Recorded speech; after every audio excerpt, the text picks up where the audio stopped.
My brothers, welcome to another Mgtow church. I have been gone, and I have not forgotten you. I decided to come back today to share with you a special story about the Next Cataclysm. Now here we go. The Next Cataclysm. Like Noah's 6,500 years ago.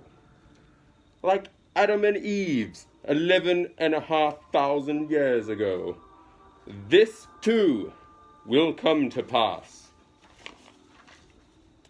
With a rumble so low as to be inaudible, growing, throbbing, and then fuming into a thunderous roar, the earthquake starts. Only, it's not like any other earthquake in recorded history. In California, the mountains shake like ferns in the breeze. The mighty Pacific rears back and piles up into a mountain of water more than 2 miles high, and then starts its race eastward. With the force of 1,000 armies, the wind attacks, ripping, shredding, and destroying everything in its path with its supersonic bombardment. This unbelievable mountain of Pacific seawater follows the wind eastward, burying Los Angeles and San Francisco as if they were mere grains of sand. Nothing, I tell you, nothing stops the relentless, overwhelming onslaught of the wind and ocean. Across the continent, the 1,000-mile-per-hour wind wreaks havoc, its unholy vengeance everywhere, mercilessly, unceasingly. Every living thing is ripped to shreds while being blown across the countryside. And the earthquake leaves no place untouched.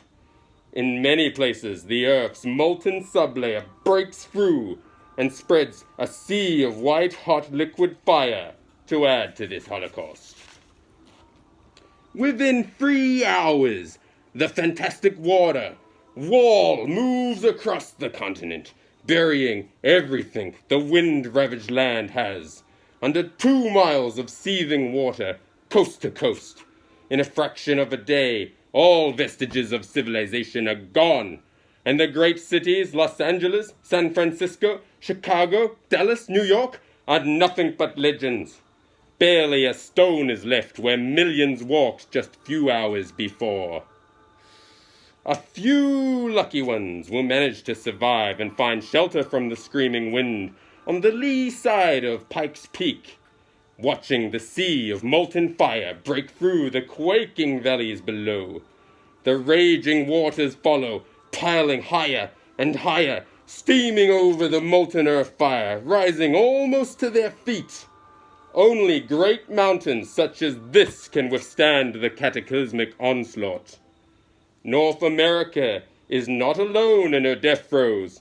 Central America suffers the same cannonade, wind, earth fire, inundation. South America finds the Andes not high enough to stop the cataclysmic violence pounded out by nature in her berserk rage. In less than 1 day, Ecuador, Peru, Western Brazil are shaken madly by devastating earthquakes, burned by molten earth fire, buried under cubic miles of torrential Pacific seas, and then turned into a frozen hell. Everything freezes solid. Man, beast, plant, and mud are all rock hard in less than 4 hours. Europe cannot escape the onslaught. The raging Atlantic piles higher and higher upon itself, and the screeching wind eastward, the Alps, the Pyrenees, the Urals, and the Scandinavian mountains are shaken and heaved even higher before the wall of water strikes. Western Africa and the sands of the Sahara vanish in nature's wrath. Under savage attack by wind, ocean, the area is bounded by the Congo. South Africa and Kenya suffers only severe earthquakes and winds. No inundation. Survivors there will marvel at the sun standing still in the day. For 1 half day it will stand still. the eastern Siberia and the Orient suffer a strange fate indeed, as though a giant subterranean scythe sweeps away the Earth's foundations, accompanied by the wind and its screaming symphony of supersonic death and destruction, as the Arctic basin leaves its polar home. Eastern Siberia, Manchuria, China, and Burma are subjected to the same annihilation as the South America. Wind, earth fire, inundation, and freezing. Jungle animals are shredded to ribbons by the wind, piled into mountains of flesh and bone, and buried under avalanches of seawater and mud. Then comes the paralyzing, terrible cold. Not man, nor beast, nor plant, nor earth is left unfrozen in the entire Eastern Asia, most of which remains below sea level. East of the Urals, in western Siberia, a few lucky people survive the fantastic winds and quakes. Antarctica and Greenland, with their ice caps, now rotate around the Earth in the torrid zone. The fury of the wind and inundation marches on for 6 days and nights. And during the 6th day, the oceans start to settle in their new homes, running off the high ground. Egypt emerges from its Mediterranean inundation, new and higher, still the land of the ages. Commonplace of our time becomes the mysterious Baalberg of the new era. The new era. Yes, the Cataclysm has done its work well. The greatest population regulator of all does once more for man what he refuses to do for himself, and drives the pitiful few who survive into a new Stone Age. Once more the Earth has shifted its 60-mile thick shell, with the poles moving almost to the equator in a fraction of a day. Again, the atmosphere and the oceans, refusing to change direction with the Earth's new shell, wipe out all life as we know it. Just about. After this tumble, we join Noah, Adam and Eve, Atlantis, Mu and Olympus, and Jesus joins Osiris, Tarora, Zeus and Vishnu. Noah? Adam and Eve, Vishnu, Osiris? What do they all have in common? They represent the eras ages apart, and yet somehow they all join hands in the next cataclysm, and they will walk with us through this trialing time. There are others who wish to walk with us too, men of science long forgotten, those who first saw these tumbles, these cataclysmic catastrophes or revolutions of the earth shell have happened before. Countless times. J. de Luc in 1779 and Georges Cuvier in 1812 were the foremost. Ptolemy, the famous mineralogist, joined the consensus, as did Escher and Forel, the Swiss geologists. Also DeAndre de Luc Jr. and von Butch, they all agreed that the cataclysms were caused by such revolutions of the earth and its surface. And on the 7th day, the horrendous rampage will be over. The Arctic Ice Age is ended, and a new Stone Age begins.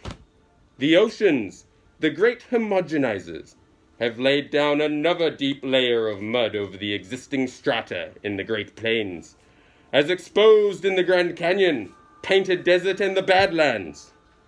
And the Bay of Bengal Basin, just east of India, is now at the North Pole. The Pacific Ocean, just west of Petru, is the South Pole. Greenland and Antarctica, now rotating equatorially in the torrid zone, find the ice at the South Pole. They are dissolving madly in the tropical heat. Massive walls of water and ice surge towards the oceans, taking everything, taking it from the mountains to the plains in gushing, heaving paths, creating immense seasonal moraines. In less than 25 years, the ice caps will be gone. and the oceans around the world will rise 200 feet with the newfound water. The torrid zone will be shrouded in a fog for generations from the enormous amounts of moisture poured into the atmosphere from the melting ice caps. New ice caps begin to form in the new polar areas. Greenland, Antarctica emerge with verdant tropical foliage. Australia is the new unexplored continent in the North Temperate Zone, only with a few handfuls of survivors populating its vastness. New York lies at the bottom of the Atlantic, shattered, melted by earth fire, and covered by unbelievable amounts of mud. San Francisco and Los Angeles are gone without a trace. Now that's been 7 pages of the Adam and Eve story by Chan Thomas. This was a banned book by the CIA. For 50 years this book has remained banned and redacted. Even now its redaction remains paramount and they leave out some data. But I know, if you ask, I'll tell you. I'll tell you exactly what you want to know. But you won't like it. The next cataclysm will be the next era of mankind. And will you be in it? Or will you die like the rest? Shinobi 1. Out. Trust no one. Believe nothing. And question everything.